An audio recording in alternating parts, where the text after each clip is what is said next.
Hi, I'm Kim Clemens, and just wanted to share with you what I came across as I was studying the legacy of Thomas Jefferson.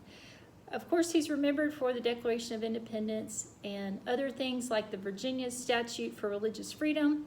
He advocated for free public education, helped found the Library of Congress, is remembered for the Louisiana Purchase and the Lewis and Clark expedition. And just a fun fact, he is given credit for also making macaroni and cheese popular in our country.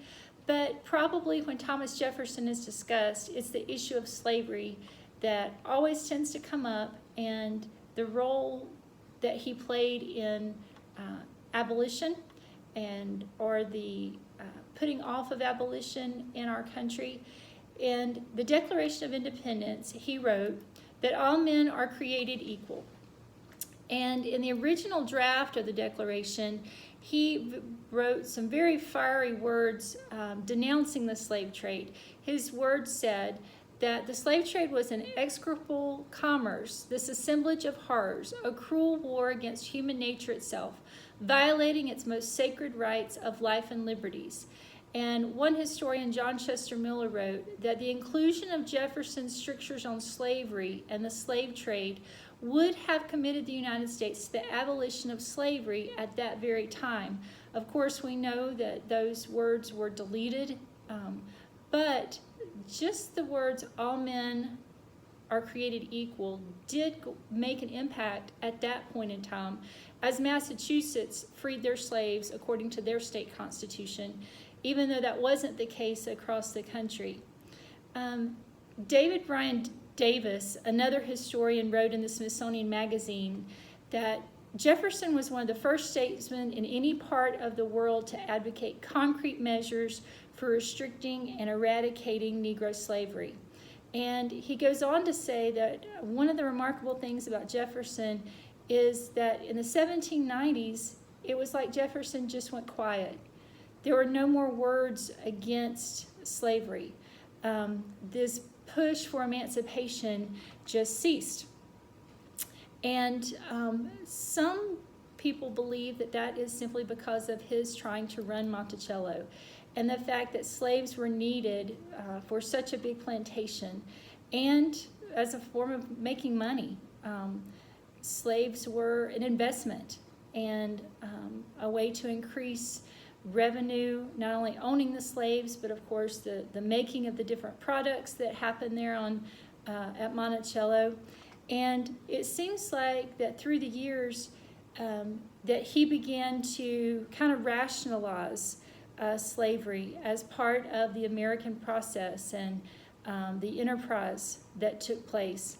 While he was doing this, there still seemed to be that tug of war within himself about whether slavery was right or not. He would, instead of punishing slaves to start with, he would try to give things to encourage them to work more, like molasses or extra clothes. But when that did not work, he would call in those overseers that were known to be very harsh and cruel, excuse me, in order to get the job done. And, excuse me, with that, he hated conflict. He disliked having to punish the people and would also often distance himself when that was needed.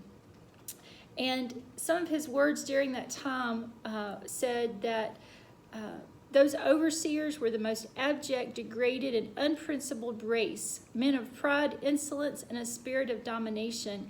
Yet he still used them there at Monticello to get those slaves to work. So there again, even though he is saying slavery is bad, saying that those overseers were cruel, he was still right in the midst of that whole process. Historian Merrill Peterson wrote, slavery was an evil he had to live with, and he managed it with what little dosings of humanity a diabolical system permitted. That with Jefferson's benevolence, he tried to encourage diligence and ended up being too lenient sometimes. And by all accounts, he said that he was a kind and generous master, master. His conviction of the injustice of the institution strengthened his sense of obligation towards its victim. And again, it was like he had this whole tug of war the rest of his life going on with how he needed to treat his slaves versus having to make them work. Even as Jefferson's life may continue to lead to controversy, he did leave a fine legacy for us. In spite of slavery not ending in his lifetime, because of his words, people then were able to take a stand later, helping change things for African Americans and women. Those words on the Declaration inspired people in other countries as well, like with the French Revolution and then even in Tiananmen Square in China. Even though maybe things didn't change in Jefferson's lifetime, he did leave a legacy that impacted generations to come around the world. Thank you.